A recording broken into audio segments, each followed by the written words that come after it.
Isang mainit na balita ang sumiklab ngayon matapos makita ang isang kontrobersyal na larawan na nagresulta sa paglalambaso at pagpapahiya ni Pangulong Duterte at ng kanyang pamilya kay Speaker Martin Romualdez. Ang nasabing larawan na nag-leak sa social media ay nagpapakita ng mga sensitibong impormasyon na nagdulot ng malaking iskandalo sa mundo ng politika. Ayon sa mga ulat, ang larawan ay naglalaman ng mga detalye na tumutukoy sa diumano'y mga lihim na transaksyon at personal na ugnayan sa pagitan ng mga Duterte at iba pang politiko. Ang mga ito ay nagdulot ng pagkasira sa imahe ni Romualdez na isa sa mga malalapit na kalyado ng administrasyon. Sa gitna ng isyong ito, naglabas ng pahayag ang kampo ng mga Duterte na mariing kinokondena ang pag-leak ng larawan at nagbabala sa mga maaring may kinalaman sa insidente. Sa kasalukuyan, inaasahang magkakaroon ng imbestigasyon upang matukoy kung sino ang responsable sa mapagkalat ng larawan at kung ano ang tunay na intensyon sa likod nito. Patuloy na binabantayan ng publiko ang mga susunod na hakbang ng mga kinauukulan habang nananatiling tensyonado ang sitwasyon sa larangan ng politika. Manatiling nakatutok para sa susunod pang ulat tungkol sa kontrobersyal na isyong ito. At yan nga ang balitang ating pagkakatutukan. Ngunit bagong lahat, siguraduhin mag-subscribe at i-hit ang notification bell para sa patuloy na pagtutok sa mga sulyap ng bagong balita sa tunay na boses ng masa.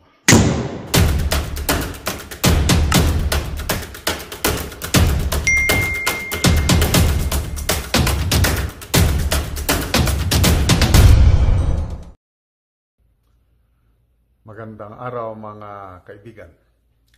Gusto kong magbigay ng reaksyon sa post ni Crisette Laureta Chu sa kanyang social media accounts. Okay?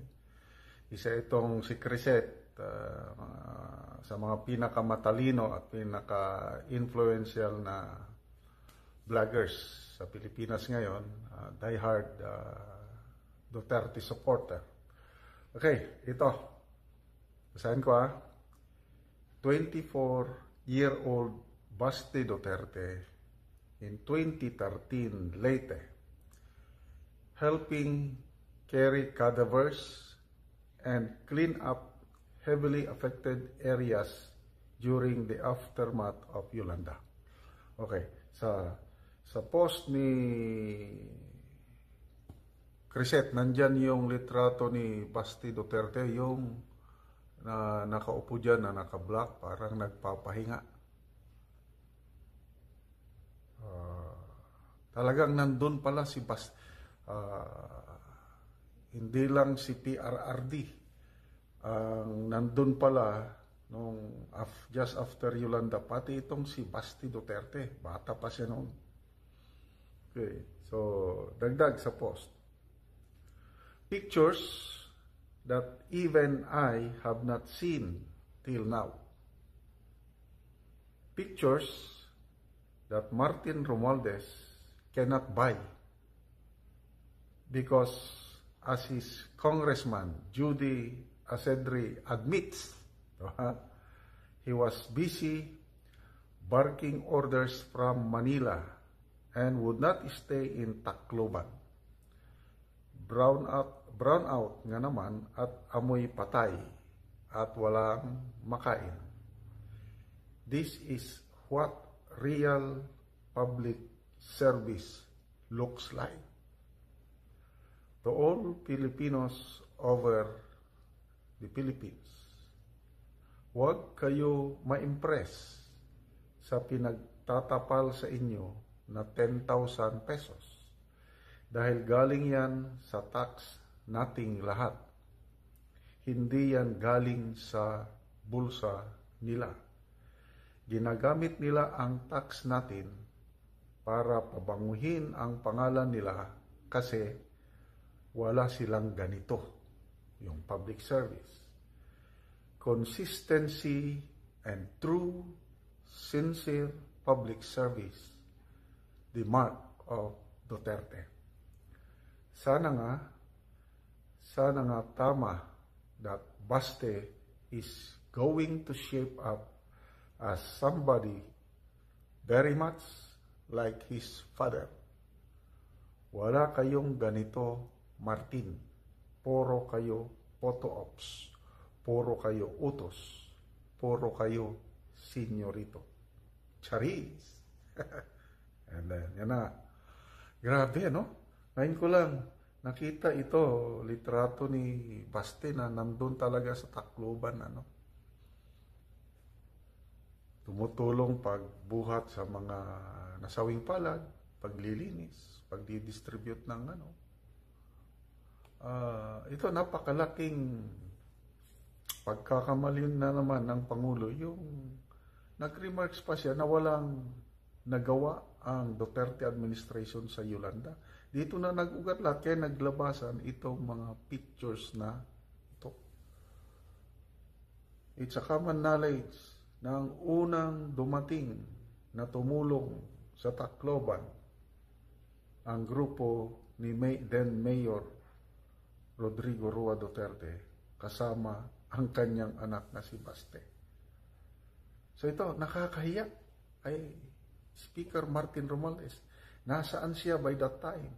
Okay, ang unang nag-bulgar nito si Senator Amy na wala si Martin Romualdez sa Tacloban. Kasagsagan ng ng Yolanda. At ito, sinigundahan na ngayon, naipit na sila na corner, inadmit ni Congressman Asidre ng Tingog Party List na wala nga si Romualdez sa Tacloban. Nasaan? Sa Manila. So, ano ngayon?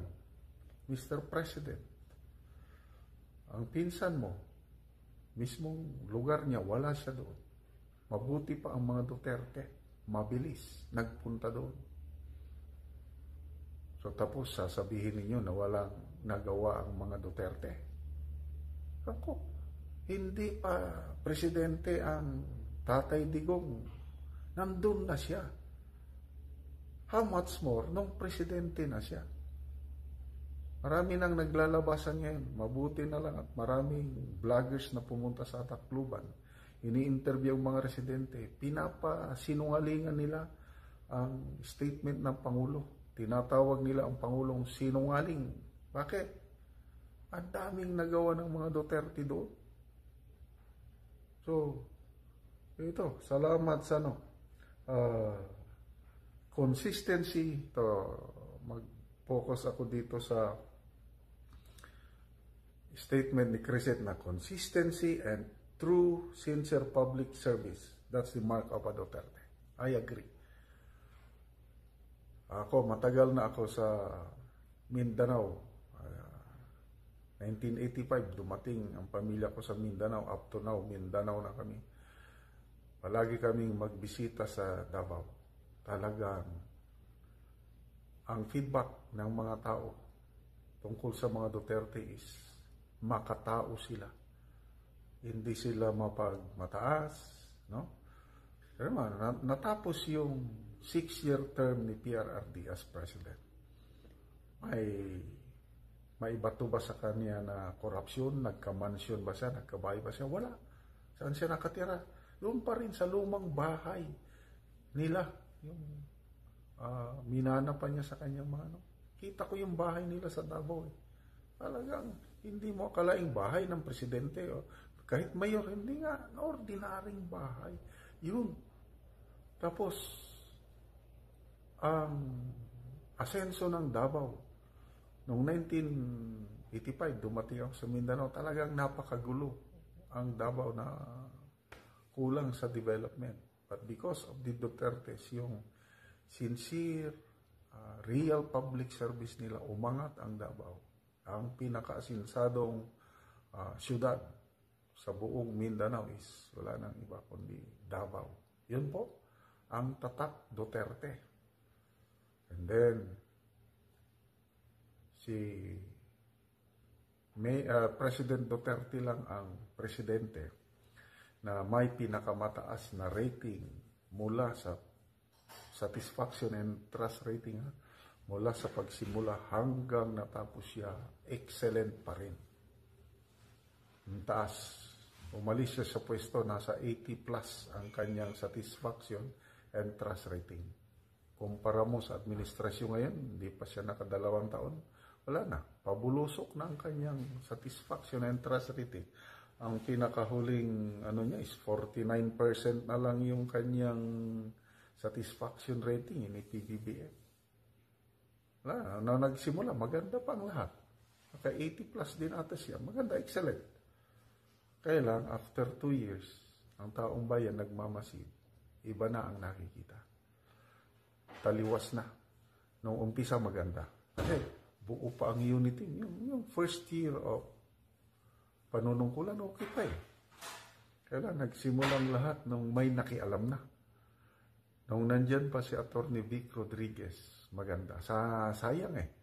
Kung nagtuloy lang sana ang partnership ng PBBM with Atty. Vic as Executive Secretary, maganda sana ang kalagayan natin yan. Kasi ayaw ni Atty. Vic ang mga appointments ng mga dubious o gagawa lang ng kalokohan. Kaya lang, yung makapangyarihang tao, nakialam. Tapos, sinunod ng presidente yung tao na yan, wala. Kapilitan, nag-resign si Atty. Vic at tingnan yung nangyari ngayon.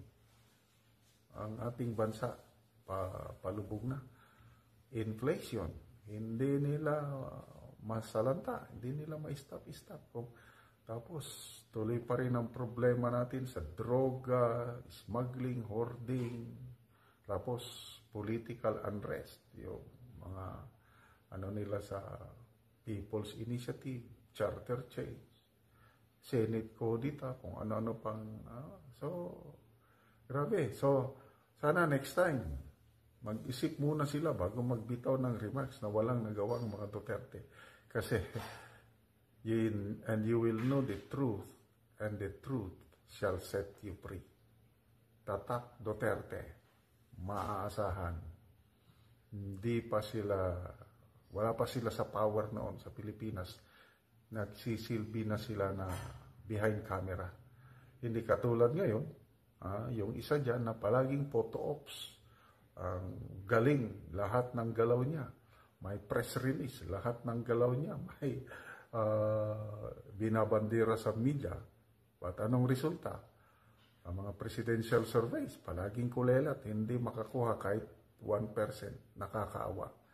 So, mahiya naman kayo. Tularan nyo ang mga Duterte. Nakita mo rin yun, ma'am? Nakita ko, actually dati, kasi hindi pa ako masyadong sa Facebook. Nakita ko na lang yung ano niya na, naghingi siya na, parang nagmamakaawa na, maawa naman kayo, Yung galit na galit siya doon. Yung galit na galit siya. Oo, nakaiyak din ako nung napanood ko siya na, tulungan niyo yung Tacloban, di ba kayo naawa? Ano nangyari para sa akin na tumulo daw yung luha niya nung nakita niya na lumubog ang Tacloban talaga. Totoo naman. Kasi nakita namin yung kasi ako wala akong cellphone, hindi ako nung nakita ko na lang sa huli na ganun siya kasi sir tumulong sa amin daw. Bakit ka naiyak, ma'am? Na-feel ko eh. Sige ma'am, sige. Sige lang po. Naramdaman ko kasi ang na-feel ko na totoo siya para sa amin. Na nagmamalasakit siya sa mga mahirap. Hindi ko talaga makalimutan yun. Na kahit hindi siya taga rito, nung naging presidente siya, wala siyang tao, pinalampas, lahat tinulungan niya. Kaya ako natatouch doon sa niya. Sorry. Sige, okay lang ma'am. Sorry lang po, kasi hindi naman sa talagang doon ako naramdaman ko na may puso pala talaga siya sa kahit mahirap na tao or mayaman, wala siyang tinutulungan niya. Lahat kami. Magandang araw mga kaibigan. Yan po, napanood natin ang interview ni Tropang Bisaya, isang DDS vlogger sa mga residente ng Tacloban, na kung saan umiiyak sila, nagpapasalamat sa napakalaking tulong ni then Mayor Rodrigo Duterte just after the onslaught of Typhoon Yolanda, and even nung naging presidente siya, na marami siyang natulungan, lalo na yung pabahay. So, ito ang dapat mapanood ng presidente ngayon na nagsasabi na walang nagawa ang Duterte administration sa pagtulong sa mga Yolanda victims.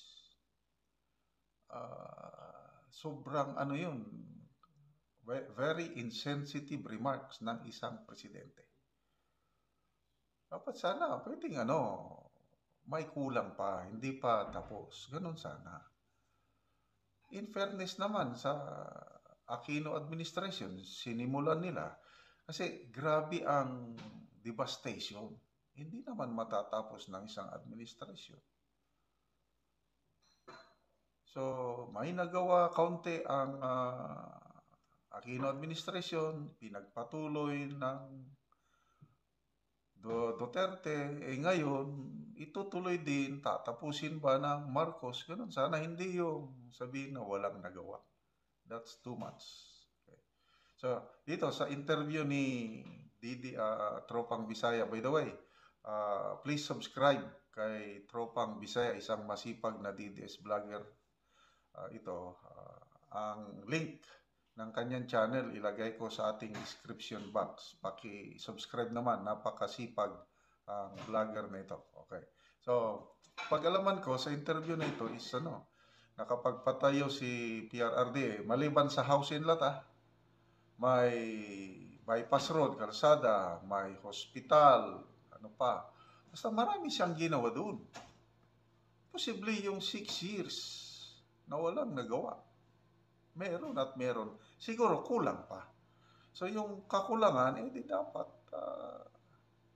ituloy na lang ng administrasyong ito at hindi magandang pakinggan yung sabi walang nagawa ang dalawang administrasyon. Parang nagmamayabang itong administrasyong ito. So anyway, pakinggan natin ang buong interview ni Tropang Bisaya sa mga residente ng Tacloban.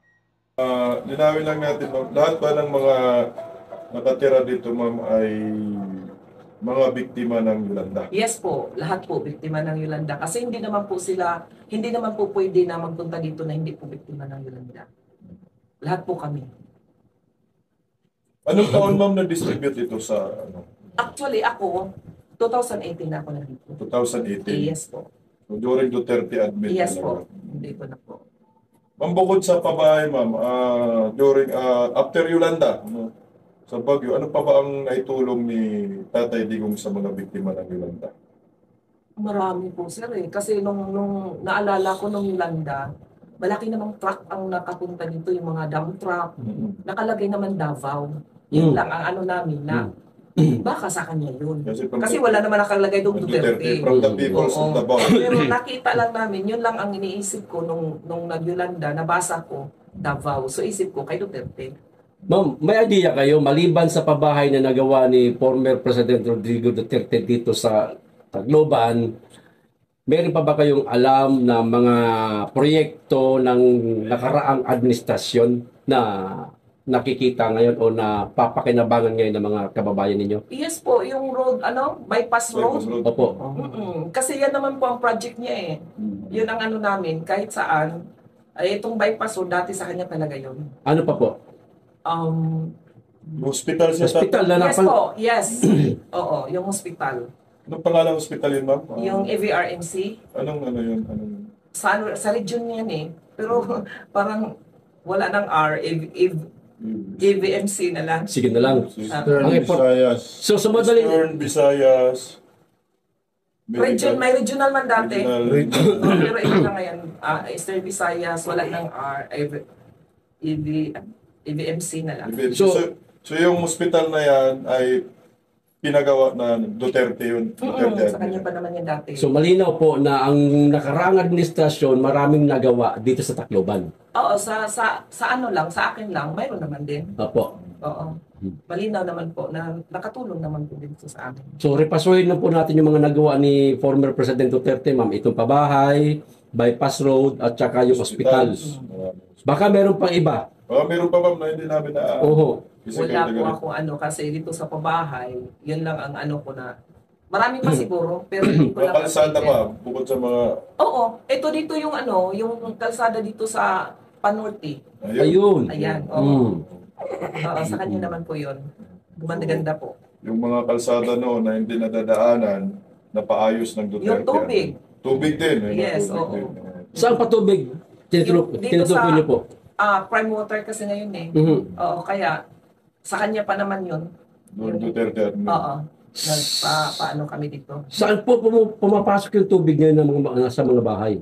Sa mga bahay na po. Doon sa proper, sa poblasyon. Hindi, dito dito sa Norte, Lahat na. lahat kami may mga ano na. Yung may mga kayang magbayad, nakapaano na. Meron naman silang, yung iba wala kasi dito. Ma'am, pag tinatanong kasi namin yung mga taga-Tacloban, meron silang naitulong ni Tatay Digong na hindi talaga daw nila makakalimutan kahit anong mangyayari. Alam mo pa ba yun, ma'am? Ano po yung tulong ng Duterte after Yolanda na hindi daw talaga makalimutan ng mga taga-Tacloban? Yung sa amin naman, sa akin lang. Ang naitulong na hindi ko talaga makalimutan itong house and lot na pinamimigay kahit kailan. Kasi habang buhay at sa mga anak, sa apo, dala-dala namin lahat ito. Kahit kailan. Kaya hindi ito pwedeng makalimutan. Habang buhay din siyang na-feel namin yung ano niya sa amin, yung awa. Na-feel din namin. Kasi totoo naman na hindi naman sa na totoo naman talaga na malaking ano niya to sa amin. Tulong, house and lot.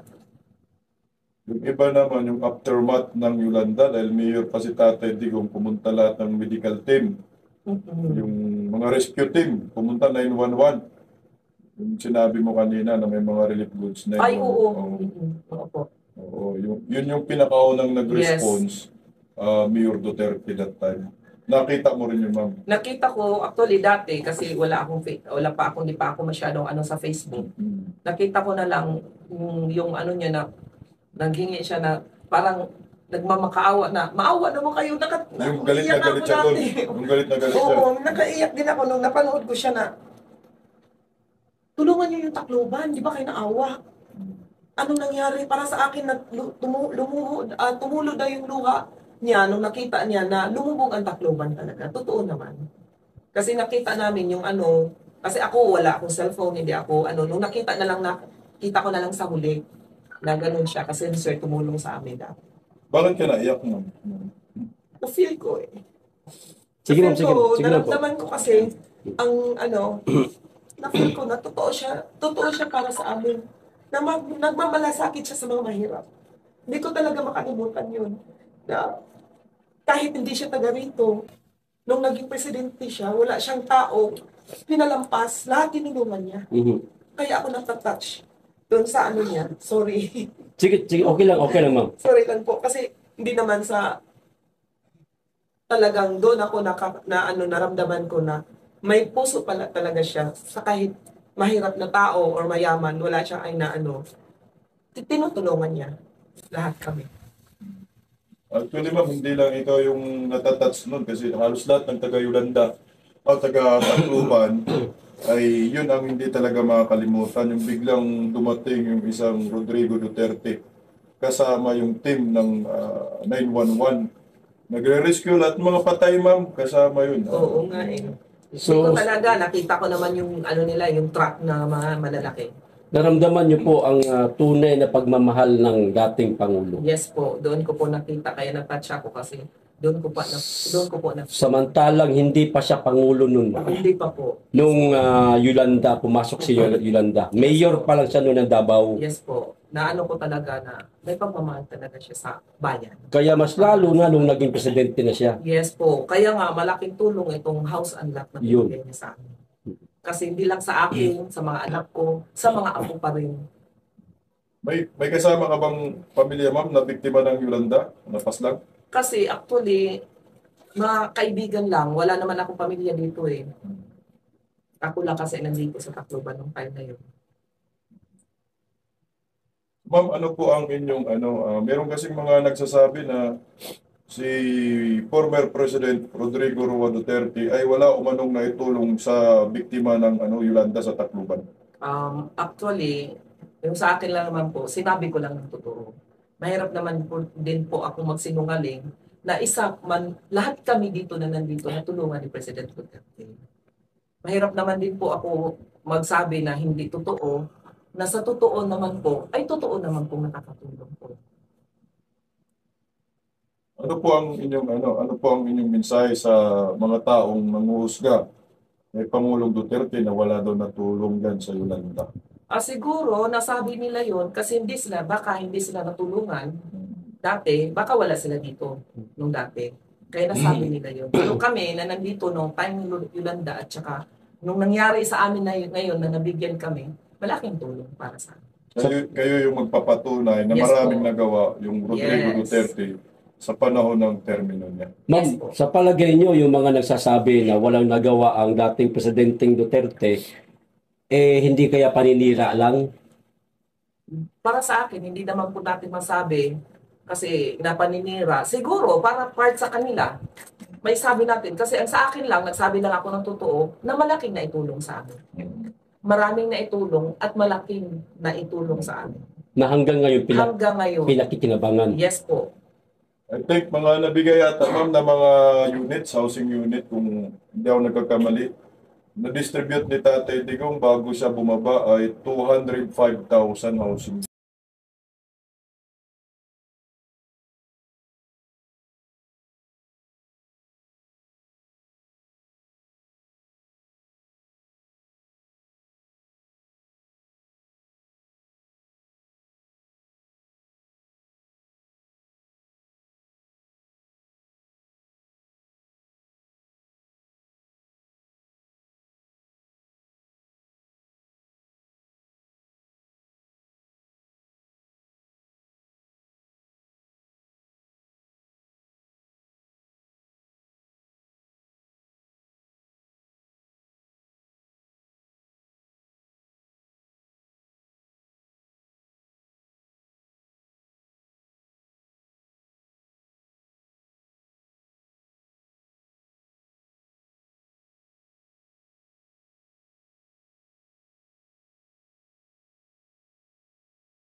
Magandang balita ang hatid namin sa inyo ngayong araw. Sa pagtatapos ng aming balitaan, nagbigay kami ng mga mahalagang impormasyon. Maraming salamat sa pagtutok at pagsuporta sa aming programa. Huwag kalimutang manatili sa mga susunod na araw para sa mga bagong balita at mga kwento na dapat nating abangan. Mula sa Boses ng Masa, magandang araw Pilipinas!